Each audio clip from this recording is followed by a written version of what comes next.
বালিকা বিদ্যালয়ের ভোট অনুষ্ঠিত হবে।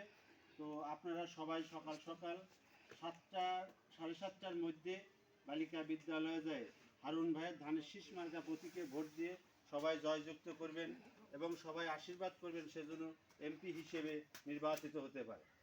ভোট দিব কিছে ধানের শীষে ধানের শীষে ধানের শীষে ভোট দিন ধানের শীষে ভোট দিন। আসলে আমরা এই 17 বছর আমরা ভোট দিবার পারিনি। এই যে আমরা যে ভোট চাবার আইছি এতে আমার মনে হয় আমরা সবাই আনন্দিত, আর এই আনন্দের সাথেই আমরা ভোট কেন্দ্রে যে আমরা ভোট দেবো। আর আমরা এই আনন্দটা ধরে রাখার জন্যই আমরা এই যে আপনাদের বাড়ি বাড়ি আপনাদের পাশে এসে দাঁড়াইছি। এই নির্বাচনটা যেটা ছিল না আগের দিনই মনে হইতো যে আমাদের ভিতরে কয় যে ভোটের দিন ঈদের দিনের মতো, কিন্তু সেইটা ছিল না। এখন আমরা বাস্তবে ভোটের দিন ঈদের দিন হিসাবে আমরা এই যে করবার চাইতেছি। তাইতে এই যে যেই আমরা আসলাম এতে আপনারা খুশি না?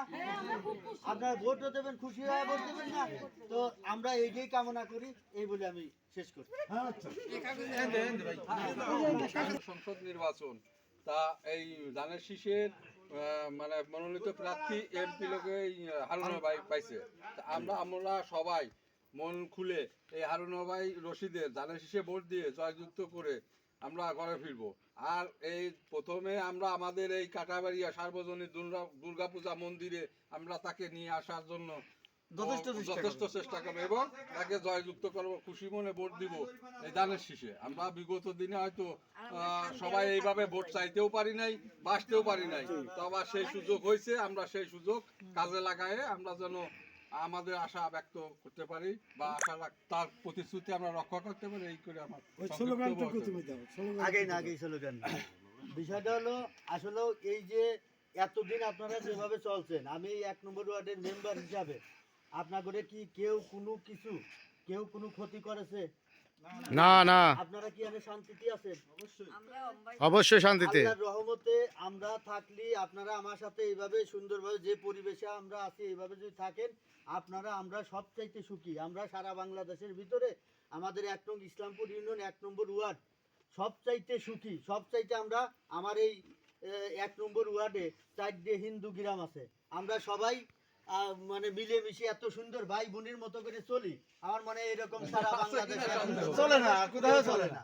তাই আমরা চাই যে আমাদের হারুনুর রশিদ হারুন ভাই উনি খুব ভালো লোক, ওনার এই ধানের শীষে ভোট দিয়ে ওনার যদি আমরা সংসদে পাঠাবার পারি তাহলে আমরা সবাই মিলেমিশে খুব শান্তিতে বসবাস করতে এবং এলাকার উন্নয়ন হবে। পূজা মণ্ডপের যে কথা দাদা বললো, আমরা এই যে গত পূজা গেল ওই পূজাই আনবার চাইছিলাম, আসলেও সময়ের ইসির কারণে আমরা আনবার পাই নাই। তবে অবশ্যই কথা দিলাম হারুনুর রশিদ হারুন ভাইও আমাদের এই লাইভটা দেখতেছে বা শুনছে।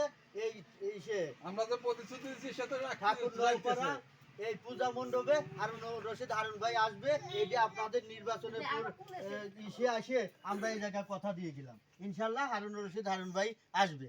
ভোট দেবেন কিসে? ধানের শীষে। ভোট দেবেন কিসে? ধানের শীষে। 12 তারিখ সারাদিন ধানের শীষে ভোট দিন 12 তারিখ সারাদিন ধানের শীষে ভোট দিন। করে করবো এবং ফুলের মালা গলায় দিয়ে তাকে আমরা এই আমাদের এই সার্বজনীন পূজা মন্দিরে নিয়ে আসবো।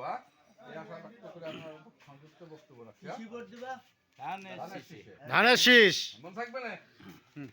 ধানের শীষি ভোট চাওয়ার জন্য আইছি। হারুনুর রশিদ হারুন ভাইয়ের পক্ষ থেকে আমরা ধানের শীষি ভোট চাওয়ার জন্য আইছি। আপনারা ধানের শীষি ভোট দেবেন। ভোট কিসি দেবেন? ধানের শীষি সকালে যায় ভোট দিয়ে চলে আসেন। ধন্যবাদ কাকি। 12ই ফেব্রুয়ারি জাতীয় সংসদ নির্বাচন, হারুন ভাইয়ের ধানের শীষ প্রতীক। আমরা সবাই সকাল 7:30টার মধ্যে নওপাড়া 1 নম্বর বালিকা বিদ্যালয়ে উপস্থিত হয়ে তার ধানের শীষ মার্কা প্রতীকে ভোট দেব।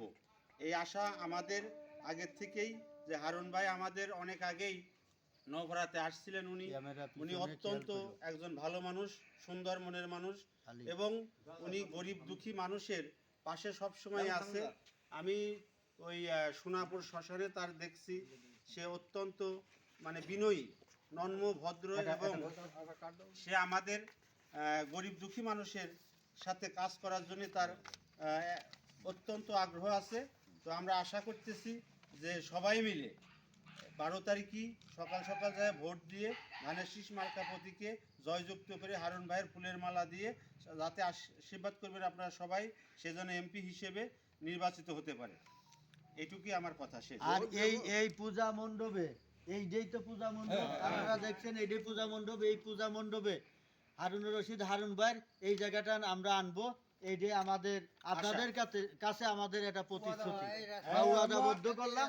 আমরা এই পূজা মণ্ডপে ভোট চাবার এসে এখানে হারুন ভাইয়ের জন্য আমরা ওয়াদাবদ্ধ হলাম। ইতিমধ্যে আমরা ওই আপনাদের ওই কালী মন্দির থেকে পূজা সর্বজনীন পূজা মণ্ডপের একটা হেরিং বোমের প্রজেক্ট দেওয়া হয়েছে, ওটা আগামী কার্য দিবসে ওটা কাজ হবে। আর আমরা চেষ্টা করব যে উনি নির্বাচিত হবে তো বটে 100 ভাগ। সবাই ভোট দেবে 100 ভাগ। এবং নির্বাচিত হলে আপনাদের এই সর্বজনীন পূজা মণ্ডপে আমার মেম্বার আমরা সবাই মিলে সনাতন দা আছে, বিল্লু দা আছে, সবাইকে নিয়ে আমরা ওনাকে